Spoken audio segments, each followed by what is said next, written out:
মামা, চুলটা এমন ভাবে কাটবা যাতে একদম নেইমারের মতো লাগে। সাইড দিয়ে আশ্রয়া, উপরে খাড়া খাড়া কইরা। শুধু চুল খাড়া করলেই তো হবে না রাবলু। নেইমার মতো হইতে হলে তো সেলুনের ফ্লোরে শুয়া 3-4টা ডিগবাজিও দিতে হবে। এটা পারবি তো?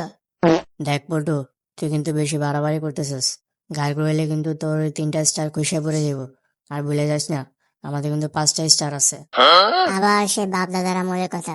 ভাই তোদের ওই 5টা স্টার এখন জাদুঘরে সাজিয়ে রাখার মতো হয়ে গেছে। হ্যাঁ, আরে বেটা তোরা থাম তো। হাবলু, তোর মাথা সোজা কর, চুল ভিজাইতে হইব। মামা, তুমি এটা কি করলা? আমার মাথায় তুমি 7 আপে পানি স্প্রে করলা।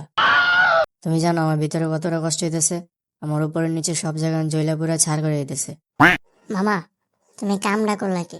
হাবলু তো 7 পানি দেখা কমায় চলে গেছে। ওর তো সব ঝুলা ফুরে দিতেছে। দেখ পল্টু, তুই কিন্তু আবার আমার খোঁচা দিতেছস। তোর কিন্তু খবর আছে, বলে দিলাম।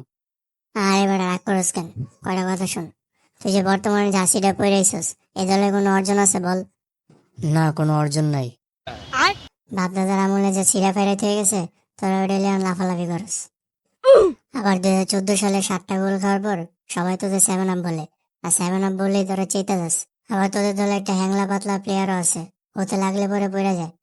আবার গত 24 বছর ধরে হিট খাইতে খাইতে তখন নিচের রগও শক্ত হয়ে গেছে। তারপরও তোরা আবালের মতো এই দলই সাপোর্ট করস। কথাগুলো সত্য না মিথ্যা বলতো? হ্যাঁ, সত্য কইছস। আচ্ছা, এতক্ষণ ধরে যে তোরা এতগুলো কথা বললাম, এর থেকে তুই কি শিক্ষা নিলি? আমরা এবারও কাপ নিব।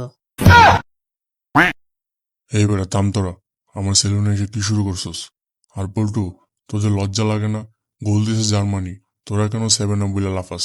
জার্মানি কি তোদের আব্বা লাগে? না। তাহলে ওই 7টা গোল কি তোদের ওই পেনাল্টি প্লেয়ারে দিছে? না। তাহলে তোরা এত লাফাস কেন? তোরা তো ব্রাজিলের লেভেলেই নেই। ব্রাজিল নিছে 5টা, আর আর্জেন্টিনা নিছে 3 পিস।